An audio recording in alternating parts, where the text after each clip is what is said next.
Hey, Assalamualaikum. Baik, hari ni aku dekat Taman Desa Meru, Meru Kelang. Sekarang ni aku nak tunjuk dekat korang ada satu bangunan 3 tingkat corner lot sangat cantik. Location sangat strategik depan jalan utama saja.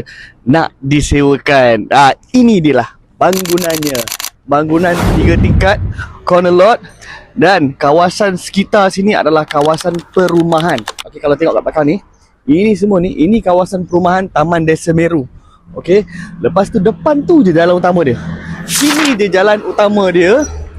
Ini kira dah jalan highway daripada sana Puncak Alam sampailah ke Kelang.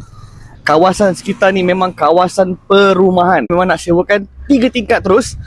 Daripada bawah sampai ke atas. Keluasan dia yang bawah 1,800 plus square feet. Dan keluasan di atas tingkat 2 2,000 plus square feet dan tingkat 3 pun 2,000 plus square feet. Bisnes yang sesuai untuk bangunan ni, kedai mamak cukup cantik sebab dekat kawasan ni, kawasan berdekatan memang belum lagi ada mamak. Dan juga kedai-kedai makan. Kalau nak ada kedai aksesori pun boleh. Kedai eco boleh. Kedai yang memerlukan space yang besar dan bangunan yang tinggi. Jiran sebelah dia kita ada klinik pergigian Hana, ada Mr. DIY dan juga ada shop lot baru yang akan dibuat dekat sana.